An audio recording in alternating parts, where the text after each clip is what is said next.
The opening sequence of this episode does do a good job to build suspense and tension.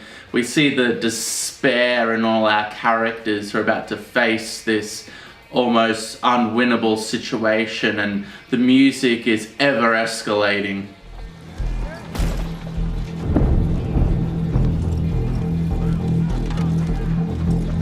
Melisandre then appears out of nowhere. This is only explained by the fact that she's a witch, I guess. Magic! Yeah, she's back. She travelled here, somehow. I don't know. There she is. The visuals of the Dothraki charging in with their weapons of flame was just stunning. And then their brutal slaughter really executed properly. This tone, it just darkened, and all the hope that was there, it just vanished. It's like, alright, we're fucked.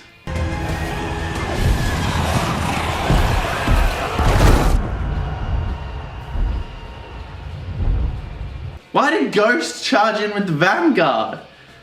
He's a dog. He should be guarding Sansa in the crypts or something, not holding the first line.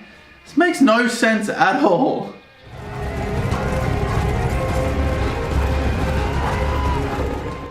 So let's talk about cinematography. Okay, I've heard some people defend this episode saying that it was realistic, that it actually looked like what a battle at night would look like, but this isn't real life. This is a television show. If I buy an album from a band and I can't hear the music they're playing, that's a bad thing. I spent a lot of time in a lot of sequences just squinting, trying to figure out what was happening. That broke the immersion for me. That's not a good thing. If you look at how Helm's Deep was lit,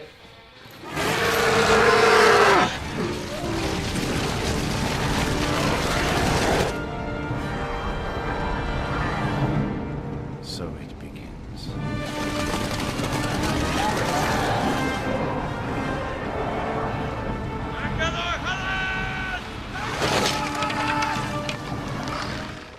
and then you look at how this episode was lit,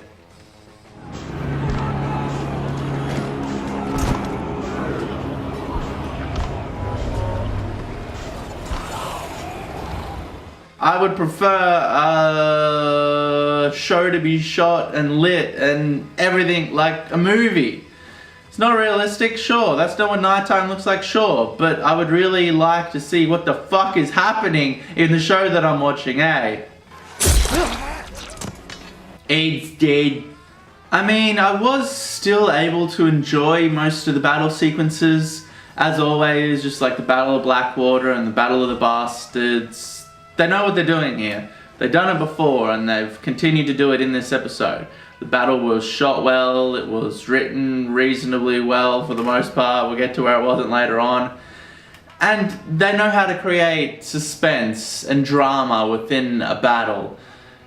But I mean, for how big this production was and for everything that was invested in it, I'm surprised they got this far with the cinematography being so bad. I'm surprised that someone at HBO or on the production or anybody along the line didn't say, hey, do you think this is too dark for the audience to see what is going on in like these shots?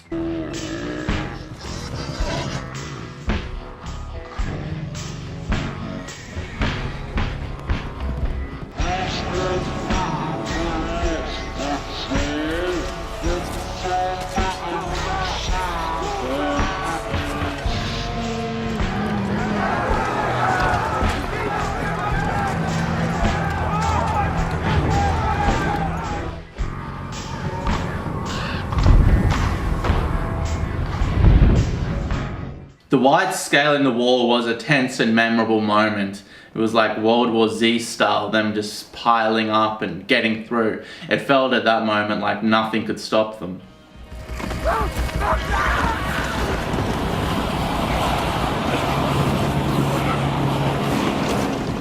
This moment was so funny, so good. I loved it so much.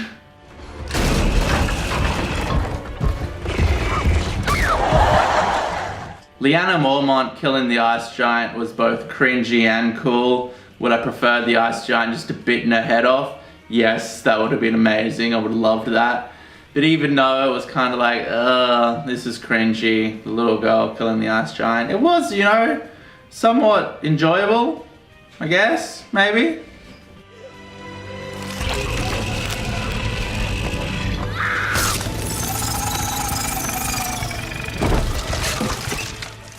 D&D made the decision halfway through this battle to really stop the tone and slow everything down and make a cool horror sequence of Arya in the Winterfell library. I think this was a brilliant idea which worked perfectly. We all can fatigue from battle if you just see chaos and suspense just happening for an hour and 20 minutes. We would have gotten bored and drifted off. But I thought this scenario, it was executed perfectly. I was involved in it 100%, and it was one of my favorite sequences in the entire episode.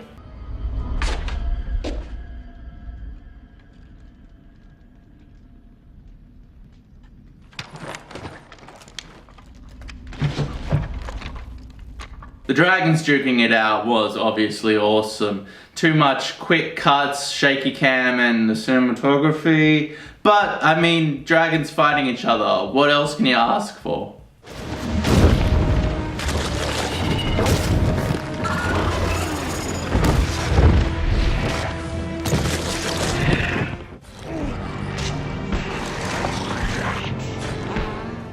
Beric's dead. So Valyrian steel and dragonglass has its special properties because Valyrian steel was forged by dragonfire and dragonglass was created by dragonfire. So its magical properties are instilled in it because of the fact of the dragonfire.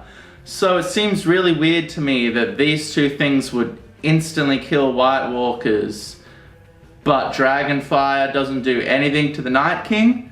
That doesn't make sense. I mean, these things function the way they do and they're special because of the dragonfire.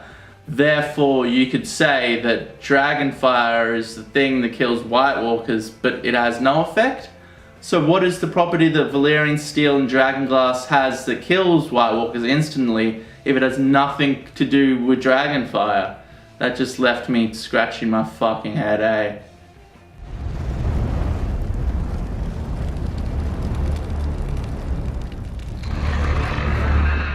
Jon racing towards the Night King as he raised the dead around him was such a great moment. I was on the edge of my seat. I'm like, this is it. This is the moment. Jon versus the Night King. We've been waiting 8 years for this. Building up to it, building up to it. Didn't happen. Something else happened. We'll get to that later.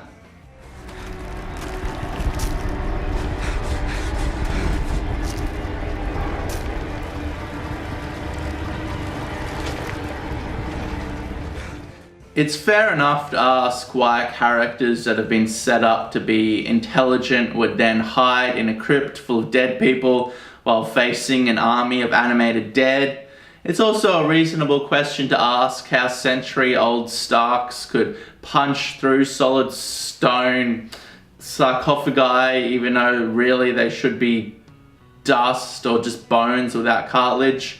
But I mean, these plot holes aside, I'm going to give them a free pass. I'm going to give the plot holes a free pass because I love the brutality of the crypt scene. All these people that have hidden away who can't fight, then coming face to face with these zombies is ripping them apart. It was just so dark and so great. From the beginning, every time they'd cut down and they're showing, you know, the Sansa Tyrion dialogue, I was like, yeah, that's all well and good. But I motherfucking hope that we see a Ned Stark zombie bite someone's face off. We didn't see Ned. But still, cool concept, and even though if you think about it too much, it kind of falls apart. Doesn't matter. Free pass. Cool concept. Loved the brutality.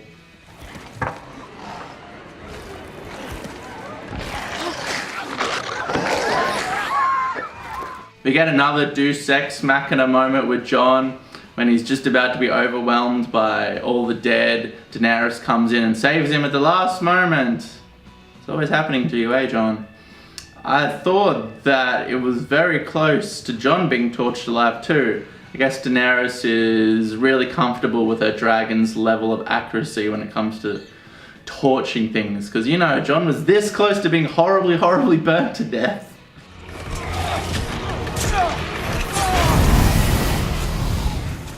the imagery and the excellent CGI when Daenerys' dragon was attacked by the Whites was just top quality. It's like as good as you get. It looked so great. I can actually see what was going on too, which is a bonus.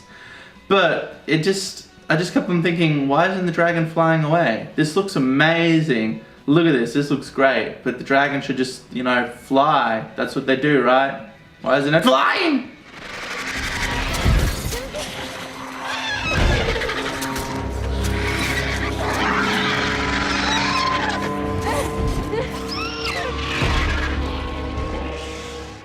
I don't think Sam is going to have anything of worth to do in the upcoming episodes. I might be wrong, but I feel like his character has done what his character needed to do. I don't feel like his character has anything to serve the story anymore. So killing him off here would have been really great, emotional, impactful, but they didn't. There are a lot of characters who obviously should have died that didn't because of plot armor. Jaime, Brienne, Podrick, Gendry. I mean, Grey Worm as well. We see all of these characters completely overwhelmed and about to die, but they don't. I feel like back in the day with Robb Stark, he made a mistake and he had to pay for that mistake. It was realistic. He died because he betrayed Walder Frey. And now the consequences aren't realistic. This isn't a realistic medieval drama anymore. The tone has, shifted to Hollywood schlock, and just to see all those moments with all these characters who are just pretty much invincible, like Tormund. Tormund's invincible, right? Nothing could ever kill him. He's been through so many battles and killed so many Whites. It's just like, alright, you take out the suspense and the tension if nobody's gonna die. They like set Grey Worm up to die, then they didn't kill him. I guess that was a purposeful subversion. And Brienne, I mean, come on, Brienne should have died. She just got knighted. You gotta fucking kill her. Maybe Jaime has something to do with Cersei in the next coming episodes, but I don't care. You should have killed him. I mean, in saying that, Theon and Jorah's deaths, they were well handled. They executed them right. They had the right emotional beats, and I was moved by them as much as I should have been. I didn't care about Ed or Lyanna Mormont, so they're not real characters. They're like side characters. But yeah, I was a little bit surprised that they didn't kill either Jaime or Brienne. There you go.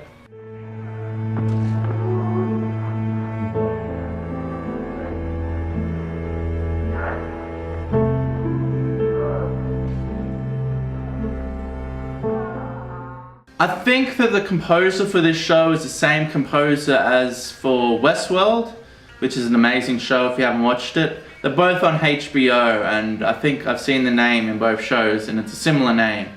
Anyway, the music, it really reminded me of Westworld in that sequence where Jon's fighting the dragon and the Night King is approaching Bran. It was so beautiful and suspenseful.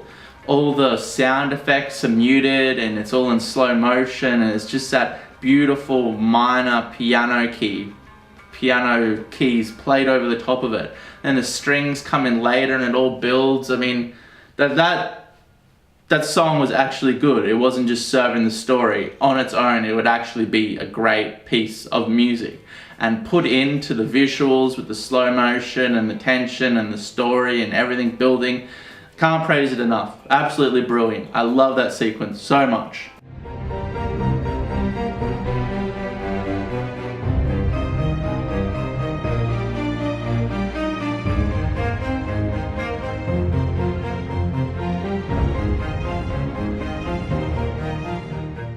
Should Jon have completed the archetypical hero's journey by killing the Night King? Maybe. Does it feel a little bit hacky and fan servicey for Arya to kill the Night King? Yeah. Is it anticlimactic for after 8 years of build up for it to all end like this? The Night King being a vampire and the threat just extinguished in a second? Yes! Fuck! I didn't want this to happen, eh? I didn't want it to all be unraveled that easy. Why the fuck didn't the Night King just fucking burn Bran on his dragon if he's so susceptible to Valyrian steel? I mean, he came down and he just walked in slow motion and then he's dead and they're all dead and that's it. We're done. I feel like if it's all over now, if everything that we've been building to for 8 years is over now in that moment, which it is. They should have done that at the end, right? Isn't this the biggest conflict, not Cersei? Shouldn't they have dealt with Cersei first and then wrapped all this up in a convenient little package? It was so easy. I mean, he's a fucking vampire now? He's a fucking vampire? Jesus Christ. I mean, I can't say that I wasn't, like, I didn't enjoy this episode, but that moment, it's just like, that's it? Who was the Night King? Who were the White Walkers? I remember seeing Infinity War for the first time and thinking, whoa, this Thanos guy has so much depth and emotion, and I understand what he's doing and why he's doing it, and I can relate to him. He has emotional depth. I mean, who the fuck was the Night King? He was nobody. He was just like some cliched fantasy villain. George R. R. Martin started writing A Song of Fire and Ice to subvert fantasy tropes, and I feel like this isn't how the books are gonna end. I feel like D&D have just gone back to fantasy tropes. I mean, the Night King as a villain, really? Was he compelling? Was he excitable? Was he relatable? Do we know who he was, what his motivations were? No! He was just some faceless villain who just died like a vampire, went out like a bitch. It was that easy? This is how we end the show?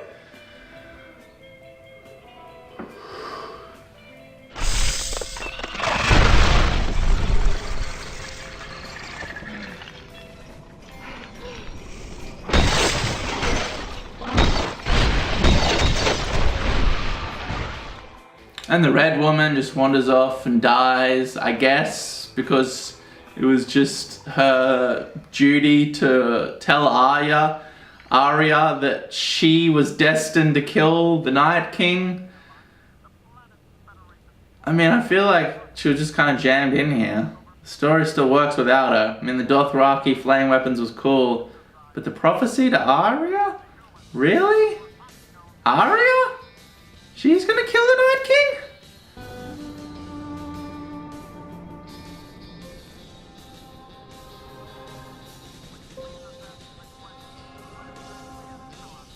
In conclusion, would I say that this episode was bad? No. Would I say that for the most part it was well constructed and it functioned as it should? Yes. The cinematography was pretty fucking bad at points. There were a lot of shots where I just could not see what the fuck was going on.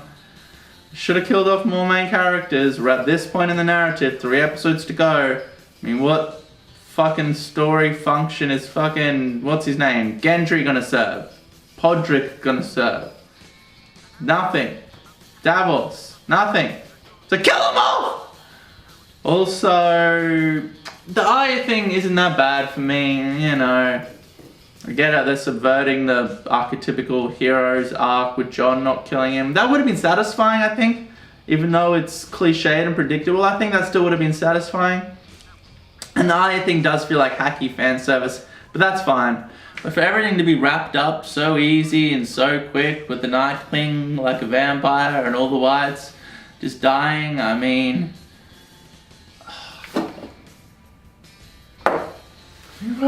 Right here. George R. R. Martin spent like fucking 20 years writing these books, and I feel like D&D were just like fucking lazy. They're just like, do you know how we could wrap it up?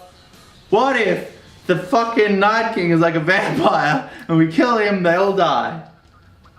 It just feels like lazy writing to me. Thank you for watching. How about...